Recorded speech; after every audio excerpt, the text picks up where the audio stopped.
에 대한 야당의 검증 공세가 한창입니다. 야당은 부의 대물림을 비판하며 증여세 관련 개정안을 발의했던 홍 후보가 자신은 장모의 재산을 상속받는 과정에서 증여세를 탄로했다 주장합니다. 앞에서는 부의 대물림을 비판하면서 뒤로는 부를 물려받고 세금도 제대로 안 냈다, 이런 이야기죠. 국세청 홈페이지를 찾아보면 재산 취득 시 한 사람에게 집중시키지 말고 분산시켜라고 안내하고 있죠. 국세청도 절세 방식을 안내하고 있는 겁니다. 여기서 디테일한 논란은 홍 후보 자신이 청문회를 통해 해명할 영역입니다. 그런데 이 논란의 프레임 그 자체를 바꿔보죠. 홍 후보는 자신의 경제적 지위를 강화하고 편하게 만들 수 있는 정당에 들어가 그런 법안을 만든 게 아니라 오히려 자신의 경제적 지위를 불편하게 만들 정당에 들어가 자신의 이익에 반하는 법안을 발의했습니다. 이렇게 바꾸면 이야기가 전혀 달라지는 거죠. 역시 프레임이 문제다. 김원준 생각했습니다.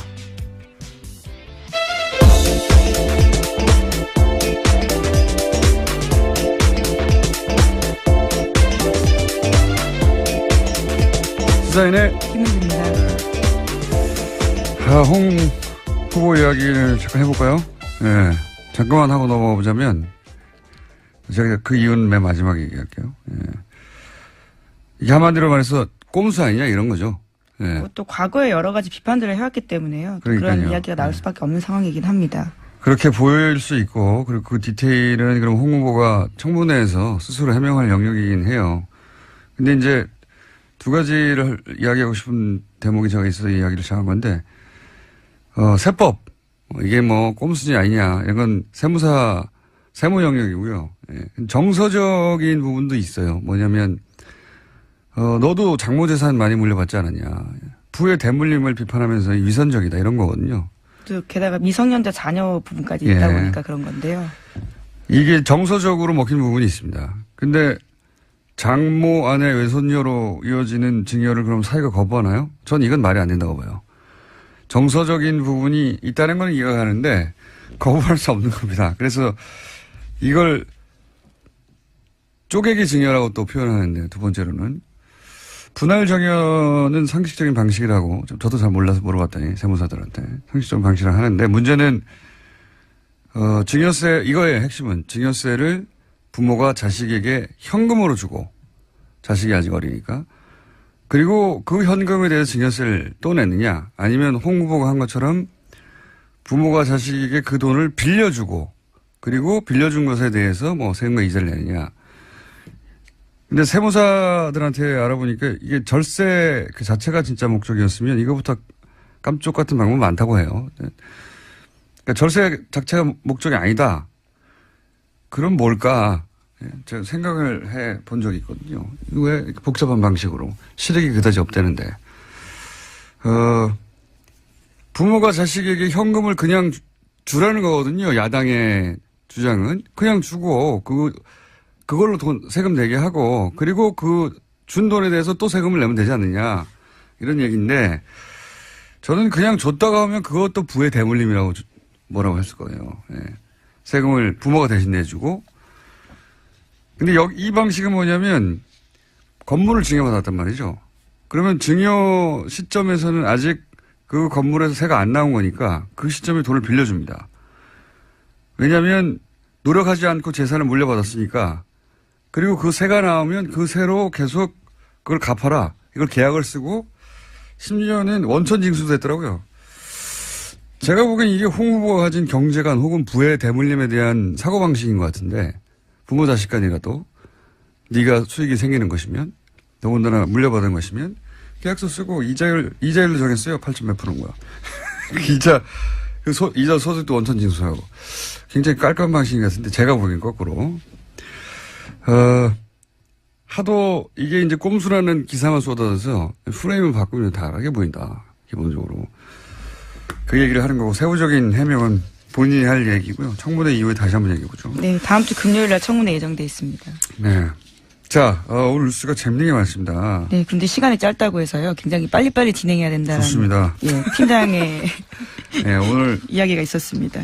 자. 해보십시오. 자. 네.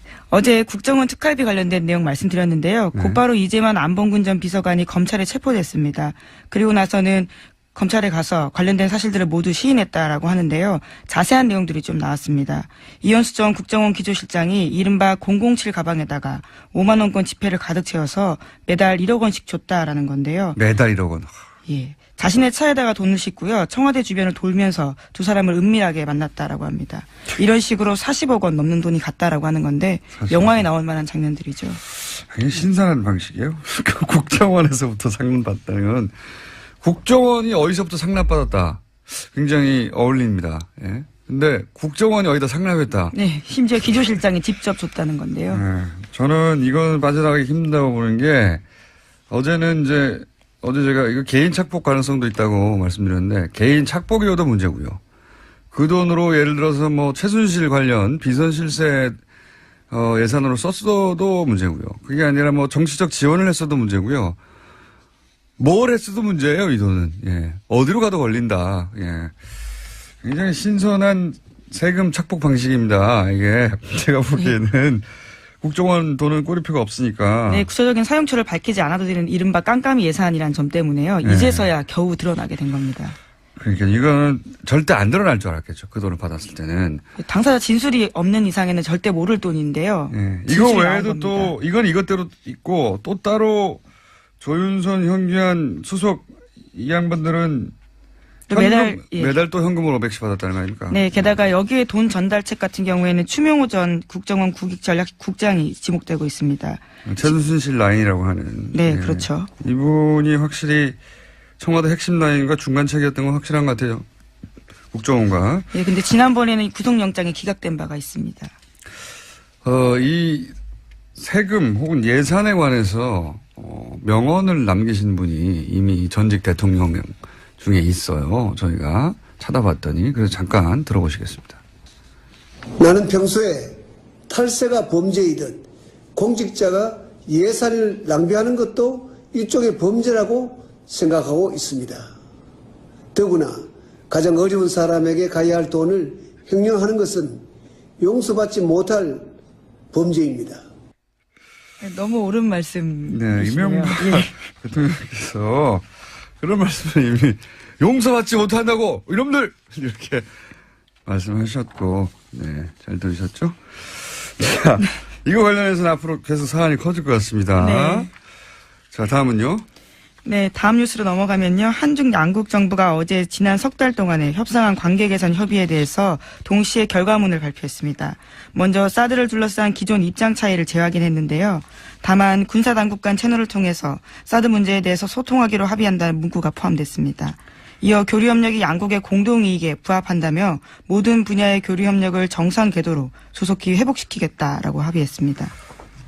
드디어 뭐 사드 문제가 해결됐다기보다는 탈출구가 저 멀리 있는 것이 보이는 것 같은데, 요 사항은 뭐 시진핑 권력이 안정화되면 사드 문제도 해결될 수도 있다라고 며칠 전에 예언을 하신 도울 선생, 예리한 예언이었어요. 알고 봤더니 외교부하고 도울 선생이 뭔가 정보를 주고받았을 리는 없고, 그래서 저희가 도울 선생님이 예측했던 대로 갑자기 사드 문제가 뭐랄까요, 해결의 단초가 마련됐기 때문에 다음 주에 한 번 더 모시고, 심지어는 도울 선생님이 이제 본인을 특사로 임명해달라고 했는데, 예. 사드 문제가 해결될 수도 있다라고 했던 전망을 며칠 전에 내놨기 때문에 왜 그렇게 전망을 내놨는지 구체적으로 다시 한번 도울 선생을 통해서 브리핑 해설을 들어보는 시간을 갖기로 하겠습니다. 자, 다음 뉴스는요? 네, 또 어제 파업 중인 MBC 노조가 새로운 폭로를 했는데요. 김장겸 사장이 보도국장과 보도본부장이던 시절에 소위 보도영상 지침이 있었다라는 겁니다. 세월호 참사나 촛불 집회 등 민감한 현안에 대해서 특정 영상을 배제하라라고 했다라는 건데요. 예를 들어서 2014년 5월 달에는 세월호 실종자 학생이 찍은 휴대전화 영상은 사용 금지하라라는 겁니다. 또 세월호 참사 일주기 때는 슬픈 음악 사용을 금지하라는 등 아주 구체적인 지침을 내렸습니다. 이런 게 언론 장악인 거죠. 예. 이렇게 방송국이 굴러가고 있었는지 어떻게 알았겠습니까? 예. 그냥 막연히 생각했는데, 장악은 굉장히 구체적으로 한 거죠. 슬픈 음악은 사용하지 말고, 실종자 학생이 찍은 휴대전화 영상은 사실 이 영상은 굉장히 사건의 현장을 보는 중요한 영상이거든요. 네, 그렇죠. 굉장히 임팩트가 큰 영상입니다. 그러니까 사용하지 말라고 하는 거죠. 예. 구체적으로 지침이 있었다. 자, 그런 게 밝혀지고 있습니다. 자, 다음 뉴스는요. 네, 어제 진선미 더불어민주당 의원이요. 박근혜 전 대통령 오촌 살인 사건과 관련해서 보도자료를 냈습니다. 진 의원은 최소 현장에서 2명에서 3명까지 공범이 있었는데 이것을 추적했어야 함에도 경찰이 박용수 씨 단독 범행으로 결론 지었다라고 지적했는데요. 현재 재수사가 시작됐지만 가족과 국민들이 여전히 우려하고 있다면서 성역 없이 수사해야 한다라고 지적했습니다. 이거는 이제 그 박용철 씨의 그 사망 당시, 그러니까 부검 당시라고 해야 더 정확하겠네요. 아니죠. 사망 당시 사진인가요? 가물가물하네요. 그 사진을 직접 본 분들이 거의 없겠죠. 예, 거의 없을 텐데, 저는 이 사건으로 이제 재판을 받았기 때문에 이 사진을 봤어요. 끔찍한 사진인데, 망치도 사용됐고, 그리고 작은 칼, 큰 칼이 따로 사용된 그 상흔이 있습니다.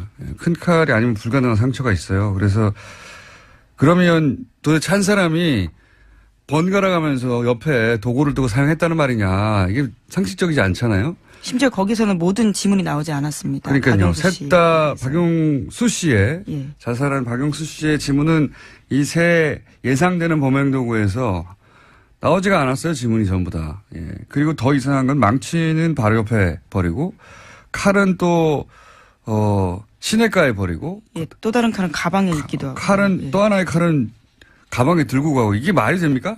기본적으로 보자마자 이상한 상황인데, 예. 근데 이제 단독 범행이라고 결론 지었는데 이거 관련해서는 제가 광고 하나 해야 되겠네요.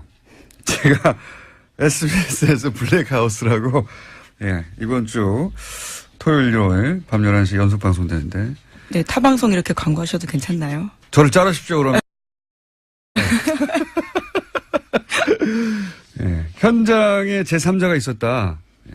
아니, 정확하게 또 진선미 의원이 이런 얘기를 하셨다고 하길래 관련 지어서 현장에 제3자가 있었다고 하는 목격자가 있습니다. 네, 그게 처음으로 나옵니다.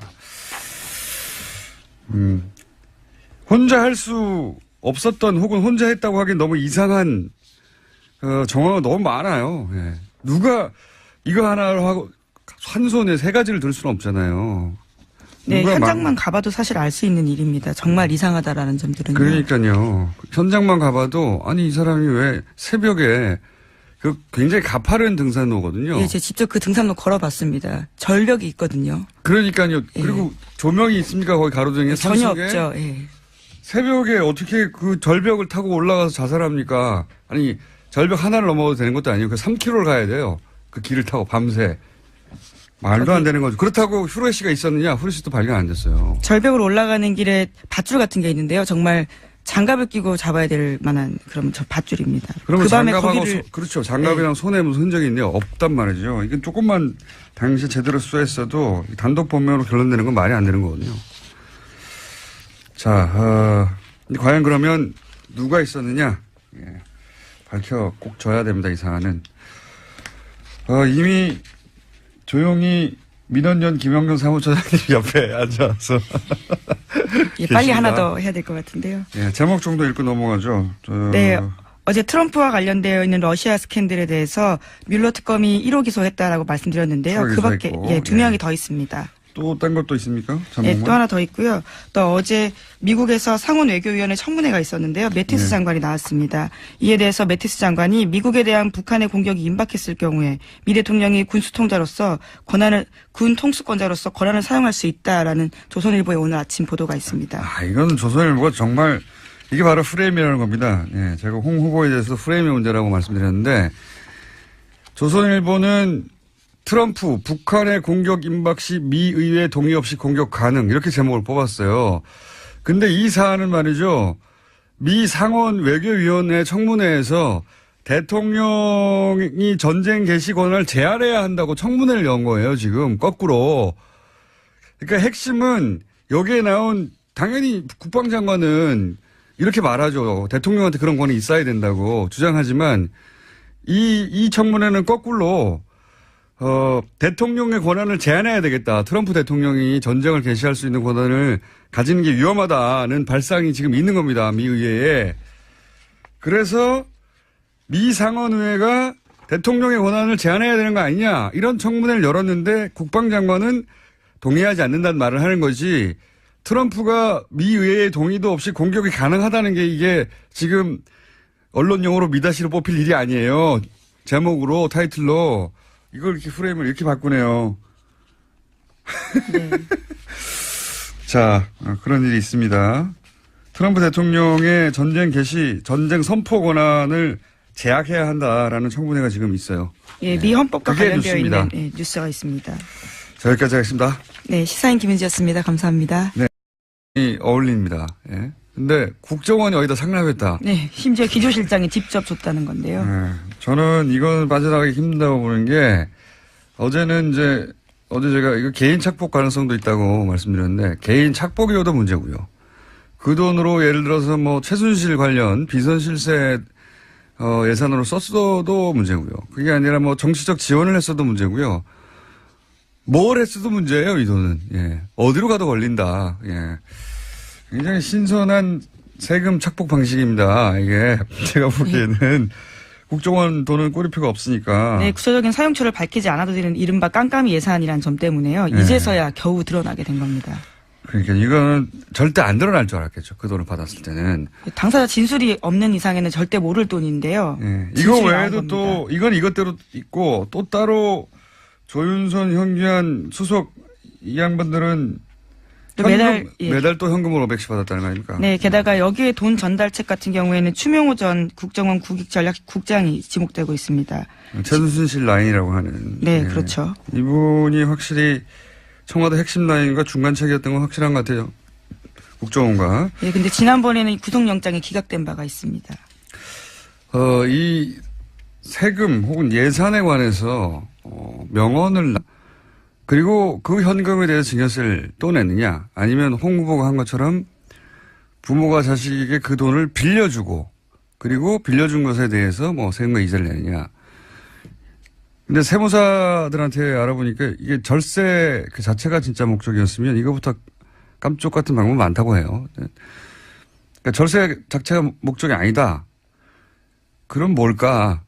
제가 생각을 해 본 적이 있거든요. 왜 이렇게 복잡한 방식으로 실익이 그다지 없다는데. 부모가 자식에게 현금을 그냥 주라는 거거든요. 야당의 주장은. 그냥 주고 그걸로 세금 내게 하고 그리고 그 준 돈에 대해서 또 세금을 내면 되지 않느냐. 이런 얘기인데 저는 그냥 줬다가 하면 그것도 부의 대물림이라고 뭐라고 했을 거예요. 예. 세금을 부모가 대신 내주고 근데 이 방식은 뭐냐면 건물을 증여받았단 말이죠. 그러면 증여 시점에서는 아직 그 건물에서 세가 안 나온 거니까 그 시점에 돈을 빌려줍니다. 왜냐하면 노력하지 않고 재산을 물려받았으니까 그리고 그 세가 나오면 그 세로 계속 그걸 갚아라. 이걸 계약을 쓰고 심지어는 원천징수도 했더라고요. 제가 보기엔 이게 홍 후보가 가진 경제관 혹은 부의 대물림에 대한 사고방식인 것 같아요. 에 대한 야당의 검증 공세가 한창입니다. 야당은 부의 대물림을 비판하며 증여세 관련 개정안을 발의했던 홍 후보가 자신은 장모의 재산을 상속받는 과정에서 증여세를 탄로했다 주장합니다. 앞에서는 부의 대물림을 비판하면서 뒤로는 부를 물려받고 세금도 제대로 안 냈다. 이런 이야기죠. 국세청 홈페이지를 찾아보면 재산 취득 시 한 사람에게 집중시키지 말고 분산시켜라고 안내하고 있죠. 국세청도 절세 방식을 안내하고 있는 겁니다. 여기서 디테일한 논란은 홍 후보 자신이 청문회를 통해 해명할 영역입니다. 그런데 이 논란의 프레임 그 자체를 바꿔보죠. 홍 후보는 자신의 경제적 지위를 강화하고 편하게 만들 수 있는 정당에 들어가 그런 법안을 만든 게 아니라 오히려 자신의 경제적 지위를 불편하게 만들 정당에 들어가 자신의 이익에 반하는 법안을 발의했습니다. 이렇게 바꾸면 이야기가 전혀 달라지는 거죠. 역시 프레임이 문제다. 김원준 생각이었습니다.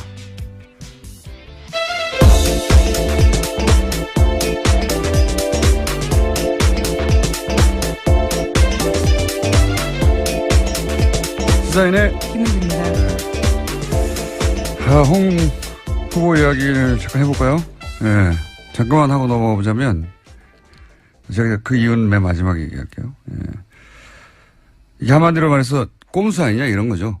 예. 또 과거에 여러 가지 비판들을 해왔기 때문에요. 그러니까요. 그런 이야기가 나올 수밖에 없는 상황이긴 합니다. 그렇게 보일 수 있고, 그리고 그 디테일은 그럼 홍 후보가 청문회에서 스스로 해명할 영역이긴 해요.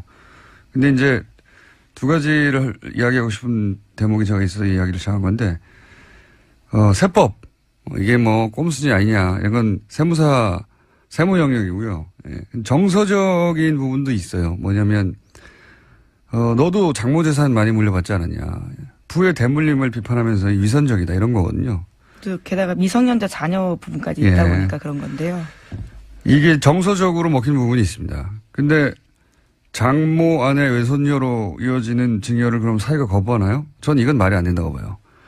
정서적인 부분이 있다는 건 이해가 가는데 거부할 수 없는 겁니다. 그래서 이걸 쪼개기 증여라고 또 표현하는데 두 번째로는 분할 증여는 상식적인 방식이라고 저도 잘 몰라서 물어봤더니 세무사들한테 상식적인 방식을 하는데 문제는 증여세 이거의 핵심은 증여세를 부모가 자식에게 현금으로 주고 자식이 아직 어리니까 근데 부모 자식 간이라도 네가 수익이 생기는 것이면 더군다나 물려받은 것이면 계약서 쓰고 이자율로 정했어요. 8점 몇 프로인 거야. 이자 소득도 원천 징수하고 굉장히 깔끔한 방식인 것 같은데 제가 보기엔 거꾸로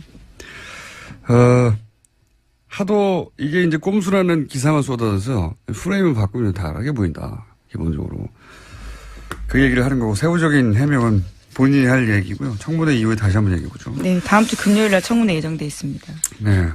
자, 오늘 뉴스가 재밌는 게 많습니다. 네, 그런데 시간이 짧다고 해서요. 굉장히 빨리빨리 진행해야 된다는. 좋습니다. 예, 팀장의 네, 오늘 이야기가 있었습니다. 자, 해보십시오. 자. 네. 어제 국정원 특활비 관련된 내용 말씀드렸는데요. 네. 곧바로 이재만 안봉근 전 비서관이 검찰에 체포됐습니다. 그리고 나서는 검찰에 가서 관련된 사실들을 모두 시인했다라고 하는데요. 자세한 내용들이 좀 나왔습니다. 이현수 전 국정원 기조실장이 이른바 007 가방에다가 5만 원권 지폐를 가득 채워서 매달 1억 원씩 줬다라는 건데요. 매달 1억 원. 예. 자신의 차에다가 돈을 싣고요. 청와대 주변을 돌면서 두 사람을 은밀하게 만났다라고 합니다. 이런 식으로 40억 원 넘는 돈이 갔다라고 하는 건데 영화에 나올 만한 장면들이죠. 굉장히 신선한 방식이에요. 국정원에서부터 상납받다는 건 국정원이 어디서부터 상납받았다. 굉장히